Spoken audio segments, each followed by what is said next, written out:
Souvent, on vient me voir, on me dit, j'ai peur de pas y arriver.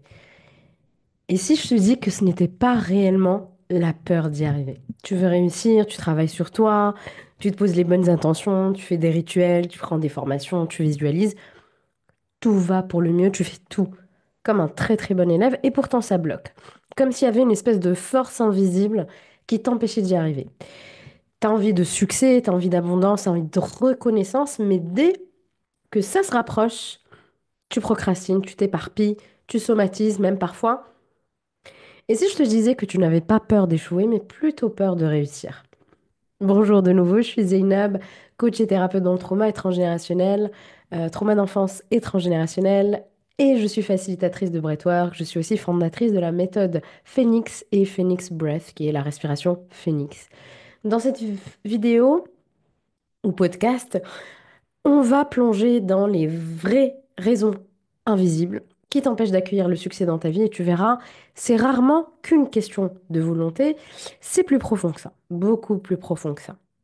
Déjà, on va commencer par parler de la peur de réussir. C'est un paradoxe qui est assez puissant et finalement très très présent parce que la plupart du temps, quand j'ai un client qui me dit j'ai peur de ne pas réussir ou j'ai peur d'échouer, quand on creuse, il peut y avoir cette peur-là, effectivement, mais la personne a plus peur de réussir que de ne pas réussir. La réussite est l'active des peurs inconscientes, plus forte que le désir de réussir lui-même. Ça va très loin, ça peut aller dans l'enfance, dans le transgénérationnel, dans le karmique, si on y croit. Le succès, il implique du changement, de l'inconnu, du regard des autres. Et ça, c'est terrifiant pour le système nerveux, ça peut être terrifiant pour une ou plusieurs parties de toi. Et cette peur-là, elle peut se cacher derrière des comportements hyper logiques, comme tu commences quelque chose, tu termines pas, tu lances plein de projets sans les ancrer réellement dans la matière, tu sabotes une opportunité au dernier moment, tu doutes de ta légitimité à chaque avancée. C'est pas le fait que tu sois nul, que tu sois complètement bloqué, c'est une part de toi qui essaie de te protéger. C'est ton système nerveux aussi qui essaie de te protéger parce que pour lui, réussir voudrait dire perdre quelque chose. On va parler de quelque chose qui revient aussi très très fréquemment. Mes épisodes quand même sont très basés sur la réalité du terrain, sur les 10 dernières années où je vous accompagne. On va parler des loyautés inconscientes. Tu viens d'une lignée où on a survécu, pas où on a réussi, par exemple. Ton inconscient, il pourrait éventuellement t'empêcher d'aller plus loin par fidélité invisible à ta famille. C'est ce qu'on appelle les loyautés invisibles envers sa famille. Parce que réussir parfois pour ton système nerveux, pour ces loyautés-là, ça voudrait dire trahir ceux qui ont souffert. Je ne peux pas aller mieux parce que ma mère s'est sacrifiée toute sa vie. Mais je dois continuer à aller mal pour elle. Je ne peux pas gagner plus que mon père parce qu'il a trimé sans que personne reconnaisse son travail. On ne peut pas reconnaître mon travail à moi. Je ne peux pas être heureuse en couple parce que ma sœur souffre en silence et est dans une relation abusive, etc., etc. C'est une loyauté d'amour qui est inconsciente, comme si ton système disait, je préfère rester dans la survie, je préfère être malheureuse, je préfère rester dans l'échec finalement que je connais et me trouver mille et une raisons, mille et une illusions pour ne pas y arriver, pour rester fidèle à ma tribu. Parfois, dans les traumas d'enfance, on a, parfois, toujours, on a plein de loyauté inconsciente envers sa famille, même si parfois on déteste sa famille, que sa famille nous a fait du mal. Parce que parfois, ces loyautés inconscientes, ce sont la seule chose qui te lie à ta famille. Et si tu n'as pas complètement fait le deuil de cette famille parfaite que tu n'as pas eue, si tu dois même rompre la loyauté inconsciente qui te lie à cette famille, ben en fait, il restera plus rien. Et ça, c'est quelque chose qui est difficile inconsciemment, évidemment. On peut avoir des freins karmiques aussi ou des vies antérieures, si tu y crois. Peut-être que dans une vie passée, parallèle ou peu importe, tu as vécu le succès, ça s'est mal terminé. Je parle aussi beaucoup de syndrome de sorcière brûlée. D'ailleurs, c'est une des thématiques en juin de Breathwork, syndrome de la sorcière brûlée. J'avais fait un épisode et si ça vous intéresse, dites-le moi en commentaire, je vous ferai d'autres épisodes. C'est en gros le syndrome de cette sorcière qui a été brûlée et qui, du coup, a peur d'être visible, qui a peur qu'on la juge, qui a peur du regard des autres, etc. Donc, certaines personnes pourraient porter des mémoires de réussite qui a causé de l'isolement, qui a causé peut-être une trahison, peu importe.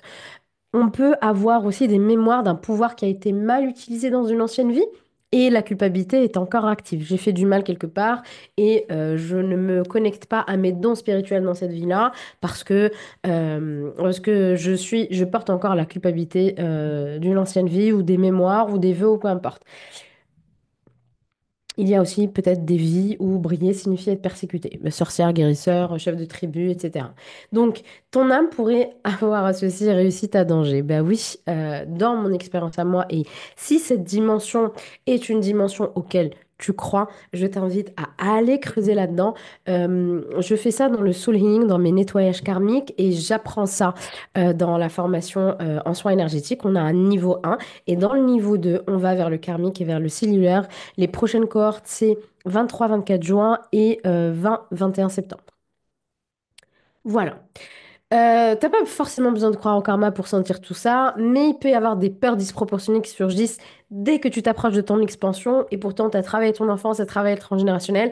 Il y a peut-être quelque chose de plus subtil à aller creuser. Ok? Mais tu n'es évidemment pas obligé d'aller dans ces dimensions-là si c'est quelque chose qui ne te parle pas. Et attention, encore une fois, de ne pas aller dans ces dimensions-là juste pour éviter de travailler sur ton trauma d'enfance. Ok? En parlant de trauma d'enfance, c'est euh, l'objet de ce dont je vais vous parler maintenant, cette peur de l'amour conditionnel. Peut-être que ton enfant intérieur a appris que réussir égale être aimé. Donc j'ai besoin de réussir pour être aimé. Donc l'amour est conditionnel. Je ne t'aime que sous la condition pour laquelle tu vas réussir. Ou peut-être que ton enfant a au contraire été jalousé, rejeté, abandonné. Si par exemple, enfant, tu étais félicité uniquement quand tu performais, tu as peut-être associé réussite à pression. Peut-être que tu brillais, tu avais de bonnes notes ou peu importe, et on t'humiliait au sport ou peu importe. Et donc tu as appris à te faire toute petite pour éviter justement ce genre d'humiliation. Peut-être que tu étais très bonne à l'école et tout se passait très bien, mais en même temps un proche souffrait, un proche était malade, un proche passait par quelque chose de difficile. Et donc tu as appris à t'éteindre, à te faire toute petite parce que tu culpabilisais un petit peu de d'aller mieux alors que ce proche que tu aimais souffrait. Donc ton système nerveux, peu importe ce qui s'est passé, a retenu que réussir n'était pas sûr. Donc aujourd'hui, dès que tu avances, il va freiner, il va figer, il va s'auto-saboter et il va s'inventer un milliard d'excuses pour ne pas avancer. Et c'est complètement normal parce que si tu me suis, si tu m'écoutes, tu sais très bien que je dis toujours que ton système nerveux et ton corps n'est pas un ennemi. Il te protège d'un danger enregistré il y a très longtemps et dans lequel il pense encore vivant. Donc il faut comprendre, faire comprendre à ton corps, à ton système nerveux que le trauma, il est passé. Comment est-ce que tu peux te libérer de cette peur de réussir? Il y a besoin déjà de rendre invisible ce qui est inconscient comme d'habitude. Donc tu peux écrire par exemple et te poser la question. Si je te pose la question, si je réussis vraiment, qu'est-ce que je perds? Quelle est la pire des choses qui pourra arriver si je réussis vraiment? Donc laisse venir à toi les réponses, même celles qui te semblent les plus absurdes. Tu pourrais dire, je vais perdre l'amour parce que je n'aurai plus le temps dans ma relation, je n'aurai plus le temps pour mes enfants, je vais perdre mon identité parce que moi je suis identifiée à mon métier actuel. Je sais pas, je suis médecin, donc imagine, je change de voie et je deviens énergéticien. Regardez par exemple le docteur Luc Baudin qui était docteur qui est devenu énergéticien. Etc., etc. Donc, on peut avoir peur de plein de choses. On peut avoir peur de perdre sa liberté aussi, perdre son temps, peu importe, voilà. Notez juste la pire des choses qui pourraient arriver si tu réussissais vraiment. Ensuite, va voir ta lignée. Tu peux le faire toute seule en écrivant, tu peux le faire avec moi en séance de coaching ou tu peux le faire via le breathwork aussi en état modifié de conscience. Tu peux le faire tout seul aussi en état méditatif évidemment. Visualise tes ancêtres, visualise tes parents et tu peux leur dire, je vous rends vos souffrances, je vous rends les loyautés en rapport à la réussite, je vois vos traumas passés, je vois vos faillites, je vois tout ce que vous n'avez pas pu faire, mais j'avance pour nous tous, donc je vous aime et je choisis un nouveau chemin. Ou bien, j'appartiens à cette lignée, mais je prends un autre chemin. Voilà, tu dis ce que tu veux dire. Et Très, très, très, très, très, très, très, très, très important, le dialogue avec l'enfant intérieur. Donc, pareil, tu peux le faire tout seul en état méditatif, tu peux le faire en séance de breathwork, tu peux le faire via mon super programme sur l'enfant intérieur que je te recommande tellement il est ultra puissant. Ferme les yeux, visualise ton enfant et tu peux lui dire, tu as le droit de réussir, tu as le droit de briller, tu vas écraser personne, tu mérites, je vais te protéger. On peut être visible et en sécurité. Je vais faire en sorte que le moi adulte d'aujourd'hui te sécurise, te protège. Et puis évidemment, passer par son corps, l'ancrage corporel est très très très important puisque ton corps a besoin de savoir que c'est OK de s'expanser. Si tu es toujours en contraction, il sera incapable de s'ouvrir. Et là, il y a besoin de le bouger. Respirer, le breathwork est génial pour ça. Ancre-toi, fais de l'EFT, donc les tapotages, danse, bouge, des pratiques corporelle, peu importe, tout ce qui remet de la sécurité dans ton système.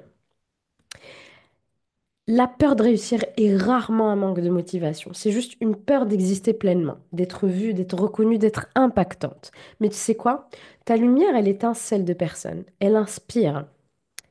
Elle ouvre la voie. Elle guérit. Les arbres poussent dans une forêt. Il y a aucun arbre qui fait de l'ombre à l'autre. Si tu veux aller plus loin, évidemment, dans ce travail, je te recommande de prendre une séance boost avec moi.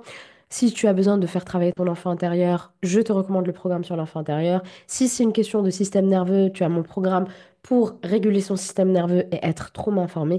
Évidemment, si tu veux te former aux soins énergétiques, eh ben, tu es la bienvenue dans les prochaines cohortes. Et surtout, rappelle-toi d'une chose, ne t'excuse jamais, jamais, jamais de vouloir réussir. Tu es né pour rayonner et ne laisse plus personne te faire croire le contraire. À très vite.